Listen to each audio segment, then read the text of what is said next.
what's going on still, but better than it Right. was. That's for sure. Right. So show 410. Do you count down and going? 3, 2, 1. Welcome back, ladies and gentlemen. It's episode number 410 of the Mail Right podcast. And today we're going to talk about one of Mr. Dinwood's favorite subjects in the whole wide world, which is Redfin. If you tuned into our show last week, he's looking all confused. But of our last 10 shows, Redfin has been brought up at least 2 or 3 of them. Oh, I He didn't probably realize just that. doesn't realize it. So the title of today's show is Redfin, Devil Incarnate, or Saintly Enterprise, which is a very English way of phrasing it, all that anyway. So in case you did not know, I'm going to allow my co-host a moment to speak and introduce himself, and you'll figure out pretty quickly he's an English bloke. Hold on. John, take it away. Oh, thanks, Rob. I'm the joint founder of mail-right.com. We're a CRM lead generative platform that also provides a great website solution. Back over to you, Rob. All right, so today we are going to dive into Redfin, which has been making the news, as it oftentimes does. And one of the reasons it makes the news so frequently is that, in case you did not know, Redfin does not follow a traditional model. Number one, they charge their customers like a flat 1% commission rate, so they have a lower commission structure. They put their agents on salary, which sounds lovely. All of this sounds lovely. Customers pay less. The agents get a salary. What could possibly go wrong? Well, truth is that the point that John has put down, that was number one, which I do happen to know. I am not the Redfin expert that John is, but Redfin has yet to be profitable. It's existed for 20 years. So, John, why don't you kick off the conversation there? You're the one who created that title, so I'm sure you have something to say about it. So let's hear what your thoughts are about that. Oh, thanks, Rob. Well, it's kind of linked to last week's chat we had. Folks, you definitely want to listen to last week's show.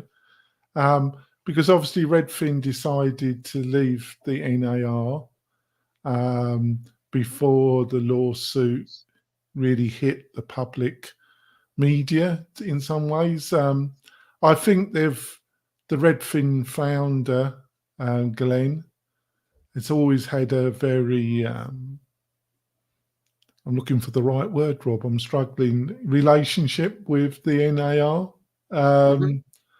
And but before we go into the business side, because I'm just fascinated to get your view on it, how would you classify their technology, their web technology specifically? Do you think there's anything particularly special or that differentializes their web presence than some of the leading national franchise players and even some of the brokerage or clientele that you represent? Well, they've definitely had a unique spin on lead flow and lead assignment from the very beginning. Redfin this is not true anymore, used to have a much better job at like landing pages and hyperlocal presence. I think that one of the challenges that Redfin has done is that from the very beginning, John, they focused on the small long tail searches and stayed away from competing against the major homes for sale in city name. Like that was always the top searches. Redfin understood that Trulia and Zillow kind of had those locked up. And I don't think they put as many of their resources in them. And they did instead neighborhood searches, subdivision searches, things like that. And they've done a very good job. Like what happened though is competition changed. And now Redfin has become more known for its commission model. They also lost the fight in producing anything unique inside the website space. In other words, their website looks and operates very similar to the way that Trulia does. It's not that much difference in terms of page design. I'm looking at one of their landing pages right now. It's identical to truly a landing page. The data points presented on the page are slightly different. Redfin does a slightly better job at doing like the details, and then it of course points you in the direction of Redfin real estate agents, which is its interpretation in the digital age of what Century 21 did back in the 70s and the 80s. Do I think that they did a really good job with this? No, I think they fell short. I think they fell short through no fault of their own, because whoever started the company, ran the company, they just couldn't keep up with all the technological advances on the website side. That's my opinion. Yeah, I think that's very astute. I think, Glenn Carman background, he had a successful startup at the start of his career, which was bought. And then he started Redfin. And he still goes on a lot of startup podcasts and talks to the startup VC community probably as much as he talks to the traditional real estate industry. I think that, would you agree that's what surprises me? That is, in my opinion, that Redfin and the founder have been dealing with a broken business model for a very long time. But that's just my opinion.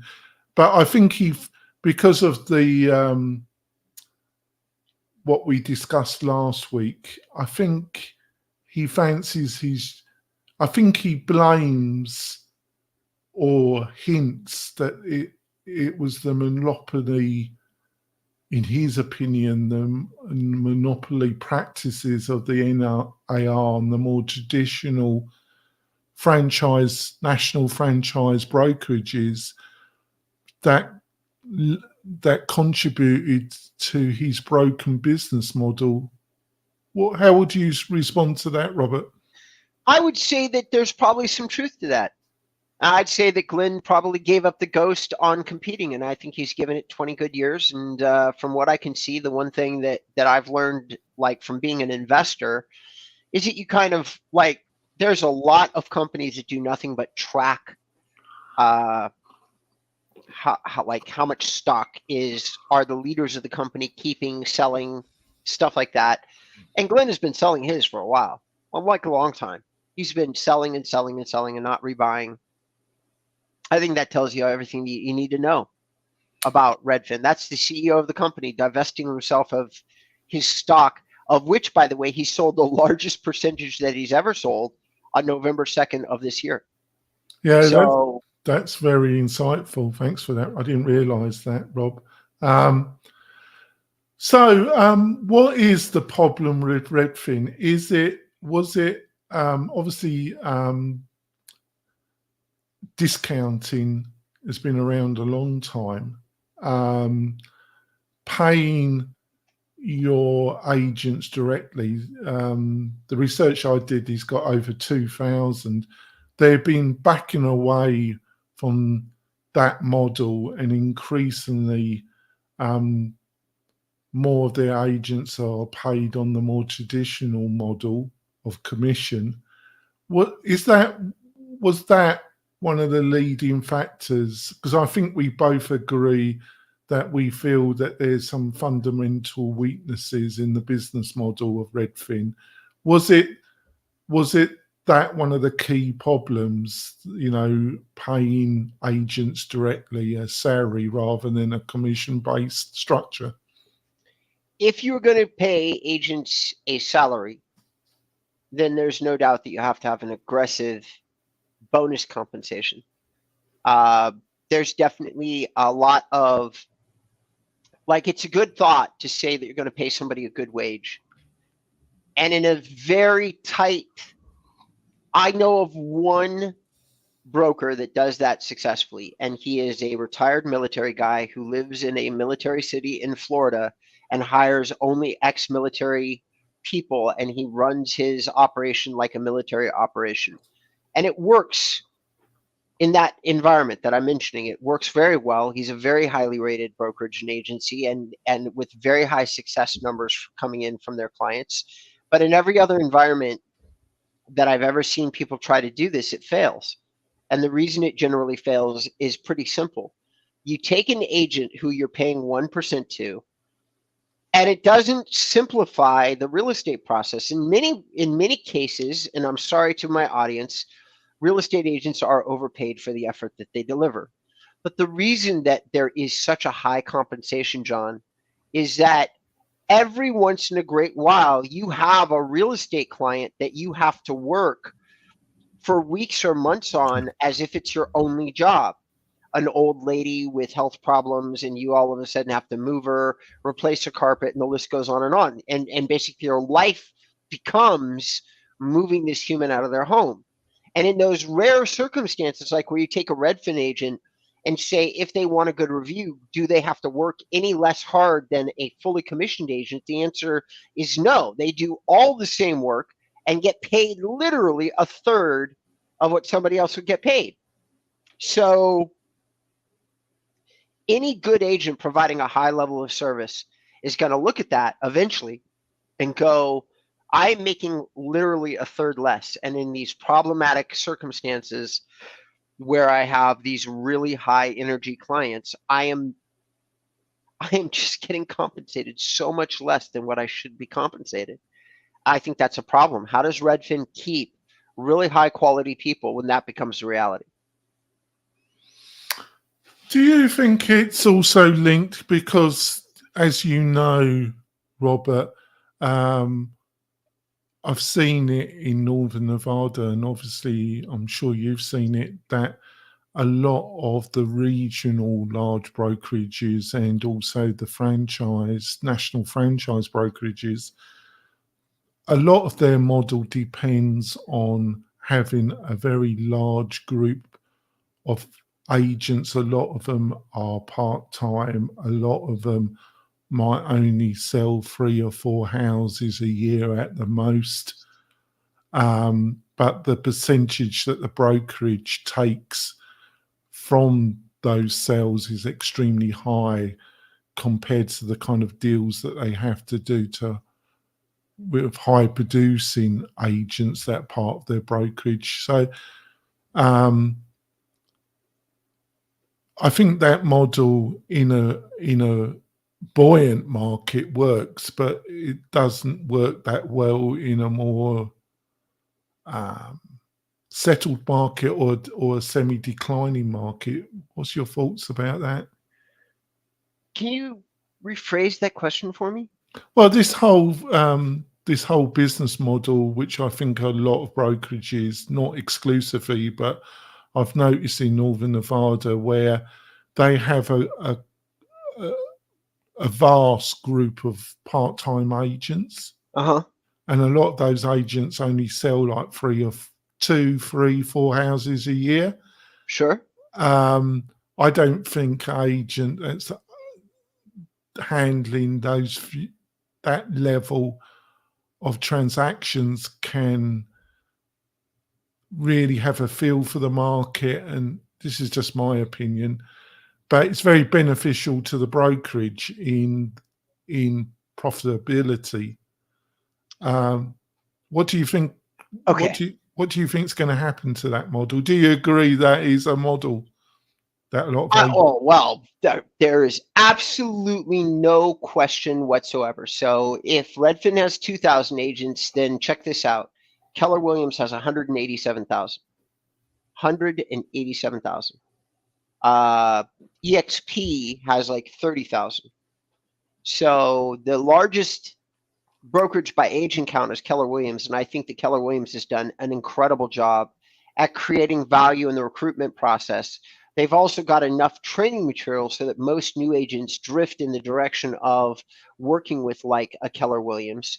So, but that model that you described, do I think they seek it out? Hell yeah. Why wouldn't they? Because when you have a model that can get 100,000 of anything, and that 100,000 people, let's say, produce like 2 deals a person, that's still like 200,000 deals a year. With, there's always complications, John, just like any other industry. Like the highest level, highest producing agents are gonna make the brokerage operate at the narrowest margin because they're going to negotiate for their own salaries aggressively, and you're going to have a very hard time turning them down, or because there's so many no commission agencies, and by the time an agent is able to sell 20 or 30 properties a year, they're probably doing their own marketing. They absolutely understand how to do the transaction coordination. You have to work pretty hard to provide them a service they can't do themselves. So do companies like Keller Williams seek out these part-time agents? Absolutely. Is it a model that I see being sustained in a shaky economy? Not as much, would be my answer. But and it's also linked. This is why I wanted to bring, because I think you were a little bit, I wouldn't say puzzled, but you had some, slightly puzzled why I brought this Redfin in, because I saw it very linked to our conversation last week, Robert, about obviously what happened with the lawsuit, which we only touched very little bit in the second half of last week's show. We mostly talked about Follow-Up Boss, but obviously what has happened to the NAR, it might take years for that legally to go through all the processes, but you can, to some extent, see the writing on the wall with the 6%, really, because I agreed with what you said last week, that if you take a common sense position, that is a lot of money for what the average time needed for the average transaction. So can you see why? Because hopefully you can see where I was coming from in wanting this discussion now a little bit. I mean, yes and no. I've never really considered Redfin to be a major player. They're 2,000 agents comparatively to, I think Zillow has more agents than Redfin does at this point. There are so many. They are one of the smallest brokerages by agent count that exists, and they have a very unique model, and I think that it's dying on the vine. So I don't pay too much attention to them. Is it worthy of a discussion, though, in and of itself? Of course. I mean, Redfin is, Zillow is, Realtor.com is, every single one of these companies. And if you want to take this as a nod to their disconnection from the NAR, and or Glenn trying to say that NAR is anti-competitive, well, hell yes, they are. Yes, they are. They are anti-competitive. NAR has been egregiously trying to maintain control over an industry that would absolutely, probably at this point, better be served by a more flexible or adaptable organization being at the forefront. NAR is 10, 20 years behind everybody in everything all the time. And is that serving the real estate industry as a whole? No, it's really not. And is Redfin indicative of that? Sure. Is it a great indicator? Probably not. I think that Glenn wishes it was. Like, EXP is more of an indicator now, I think. Let's go to break, though, and discuss your response when we come back. Also, allow me a chance to try to fix my camera. All right, ladies and gentlemen, we're going to go to break. When we come back, we're going to talk a little bit more about Glenn. We're going to talk about payroll. We're going to talk about the financial situation of Redfin, some other points that John has brought up here. John, I will be right back as I try to do this one more time, okay?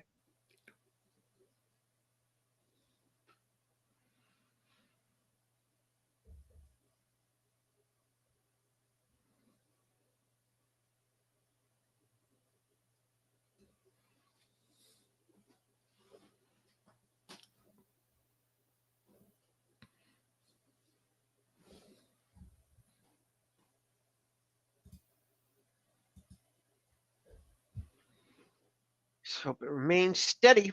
We'll see. All right. 3, 2, 1. Welcome back, ladies and gentlemen, episode number 4. Okay, hold on. God damn it.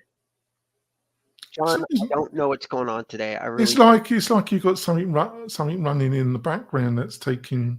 Okay, let me just. This is driving me crazy. Let me just do me a favor. Let me log out and log back in and see. Okay, and I'll come back. It's my bad. Sure. Yeah.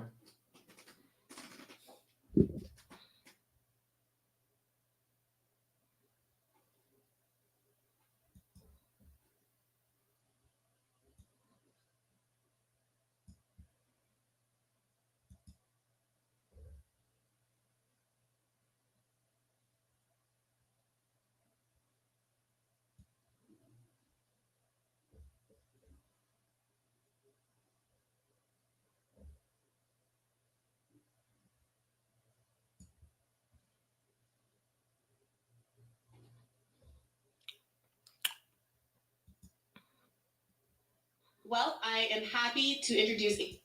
And you lost 200 to 10. What would be the observation? The observation is you needed more people on the floor. Well, the lobbyists, corporate lobbyists outnumber citizen lobbyists in Washington on issue after issue by over 100 to 1. And they're backed by dealers and agents, auto dealers, insurance agents back home, and a ton of money. So when you see if people just got on the field of action, on their members of Congress, which is the most powerful institution in the entire world, that's the institution that makes the military-industrial empire possible. It makes the corporate tax.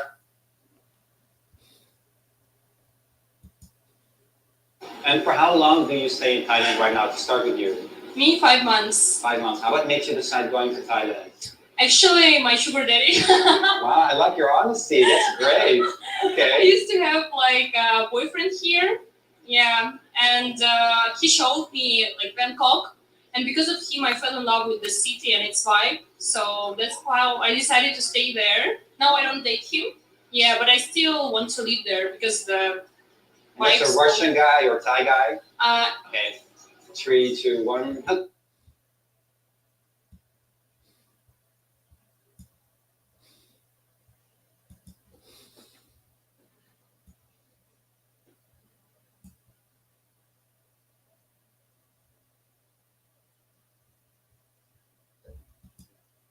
Philippines, this is what happened to me, and when we traveled to Singapore, what are the things that you need to prepare?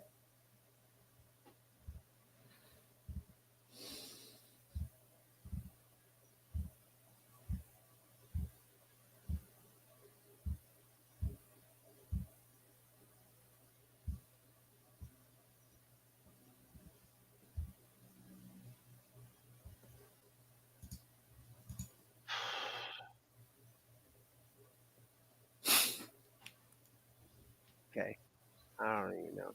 I turned off the computer, restarted the whole thing. So Oh yeah. 2, 1. Welcome back, ladies and gentlemen, to the Mailrite Show. Today's episode is number 410. My fearless co-host and I are talking. We're doing a trail on.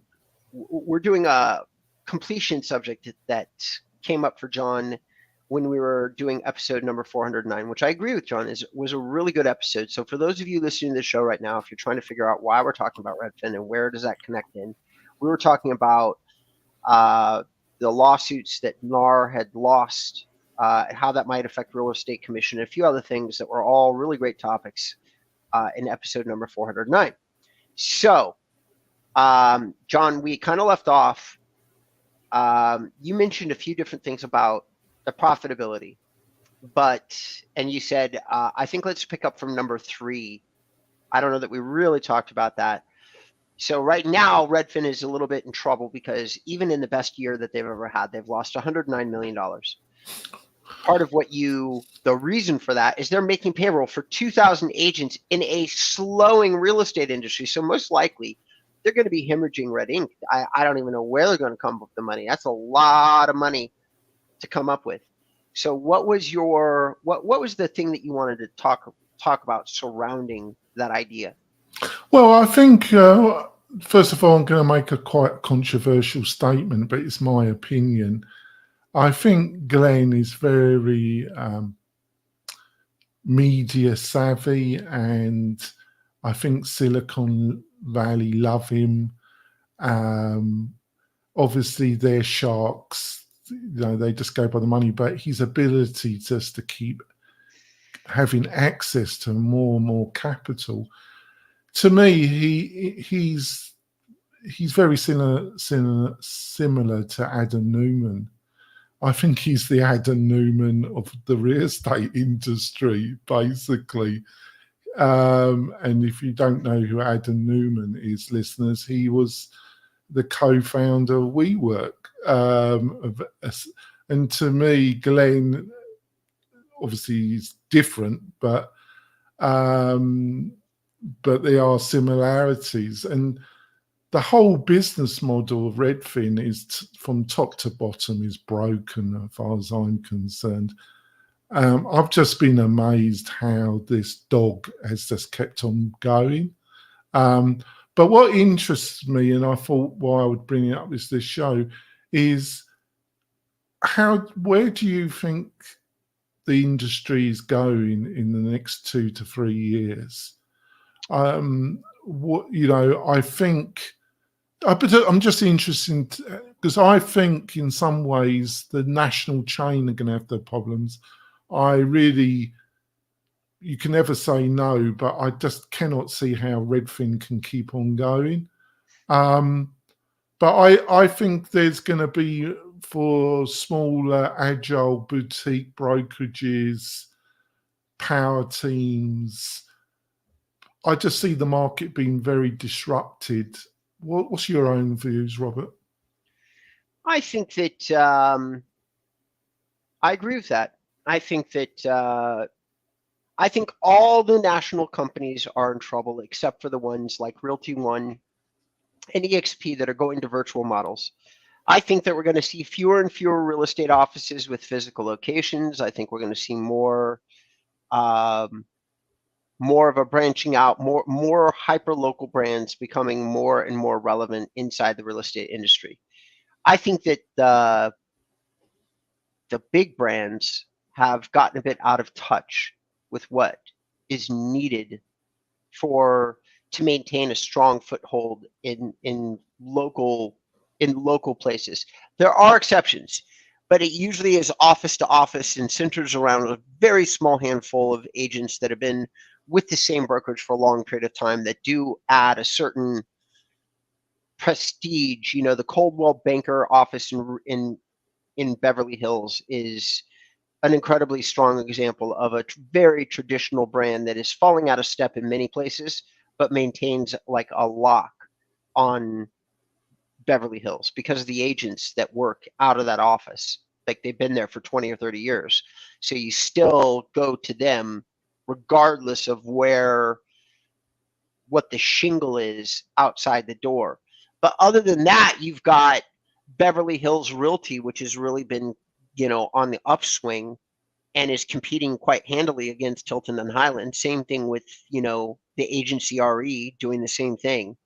I've been watching that happen more and more in different marketplaces, and I don't think it bodes well for the big brands. I think it bodes very poorly. And if they happen to lose a major lawsuit, the people that are targeted in that lawsuit are the big brands, not the little local companies. So I perceive that it's going to be a difficult environment for big brands over the next 3 years. And I think that we're going to continue to see a proliferation of low-cost, high digital service companies spring up that emulate the EXP model. That's what I think. Yeah, I think, yes, I agree with you there. So where I see, I really, and I might be totally wrong about Redfin, because of the ability of Glenn to get more capital and to pivot Redfin, or he's a great storyteller and his ability, but I just feel that the runway is shortening quite a lot. But the other thing is, I also think this other business model, which we touched on in the first half of the show, of the the national franchise chains and the large regional. There's two in Northern Nevada. You got Chase International and you got Dixon in this part of Northern Nevada, and they both, in my opinion, utilize the model of having 400 to 500 agents. Many of them only sell 2-3 houses. I really see those regional brokerages and the national chain being really hit hard. Would you agree with that? Yeah, I would agree with that. I would also say that part of what you linked to us was an article talking about the shift to traditional commission splits. And that is a reality of the cyclical nature of real estate that Redfin definitely doesn't take into account. It is a retarded model when you look at the way that real estate works in the US, because it goes white hot for its own reasons. And then it does have periods of rapid decline. And what are you supposed to do? Keep 2,000 people on staff?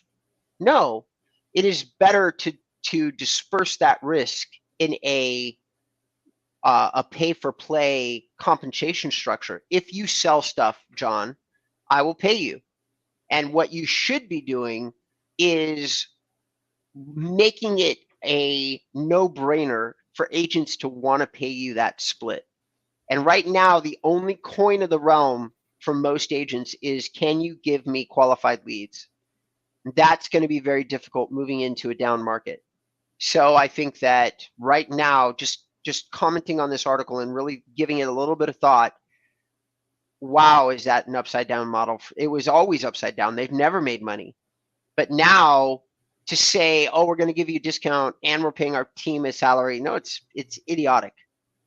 It truly is, isn't it? But to kind of finish off, what do you think are some of the skills that agent is going to need to build up and foster in the next 2 to 3, maybe 4 years to be successful? Because I still think with the right skills, agent can build and be really successful even in this environment. What are some of those skills that you think they need, Robert? Like agents? Yeah. I think that agents are going to have to be more and more digitally savvy. So skills is going to be learning rapidly, keeping up with the rapidly shifting digital landscape. Now, just to be clear with you, John, because you and I talk about the marketing side, and I think that for the nature of this show, we've said that ad nauseum. What we haven't talked a lot about is that also changing at the same time as the way real estate agents are marketing. It's the way they actually process their deals once they have them. That is changing rapidly too. The way that commissions are dispersed, the way that transactions are coordinating, more and more that is becoming digital. So these agents that are super established have oftentimes 2 or 3 assistants to keep up with all of that for them. But let's say you're not in the position to hire 2 or 3 assistants. Being a fast learner, being willing to embrace digital technology in general, being forward thinking. These are all skills that I think are going to become more and more relevant to being an agent, John. And I don't think that we cover a lot of that. Are you forward thinking? Are you looking to embrace digital? I am not telling everybody to go do this, but if I was an agent, I would be carefully and closely examining little bits of AI to see if there was something that was mundane that I could cure with autonomous learning or autonomous intelligence, which is really not what it is. But I would be looking to see if I could shorten my process up using AI. And if I could, I would use it. I think we've got our topic for next week, actually, haven't we? But is it Thanksgiving? I'm losing track. Thanksgiving's all a weakness if we are having a show. But I think next week's show should be this. Yeah. Like, let's talk about what a bleeding edge new millennium agent looks like, because we don't address that too often. No. What does that look like? Who is that? What would you and I say that agent looks like? If we could construct the perfect real estate agent in our heads, what would that person look like? Well, it's not going to be next week because it's Thanksgiving Day, but the following week, the 30th, that's will, because I doubt if we're going to do a show on Thanksgiving, but the show on the 30th before we have our break, I think that'd be a great ending show, won't it, Rob? I think it would. I think that's the last show of 2023 for us, and I can't think of a better subject for us. Right, so I think it's time for us to end this show, Rob. So yeah, absolutely. Thank you, everybody, for tuning in. We really appreciate it. If you'd like to learn more about me, you may do so at Inbound REM. That's the word inbound, rabbitedwardmichael.com. I have training courses currently up there, which I will be taking down soon enough and charging $99. I have stuff that's equivalent to what Levi does, Krista Mayshore. I've got it up there for free. Just look under my recent blog posts. I will teach you and train you how to do video. I will teach and train you how to do hyperlocal. I will do it all for free. Check it out at inboundrem.com. John, how would you like people to reach out to you? I'll just go to the mel-wright.com. We've got a load of resources on the site. We are a CRM, lead generative CRM. We provide the tools to not only manage your clientele, but help you get digital leads. And I love the opportunity to have a chat with you and show you how the Mel Wright system can help you. So just book a free demo. I normally take most of the demos. So you have the pleasure of having a chat with me. Back over to you, Rob. All right, ladies and gentlemen, John, take us offline. I've got nothing else to add. We'll see you at the next show. We're looking forward to it. We'll wrap up 2023 strong.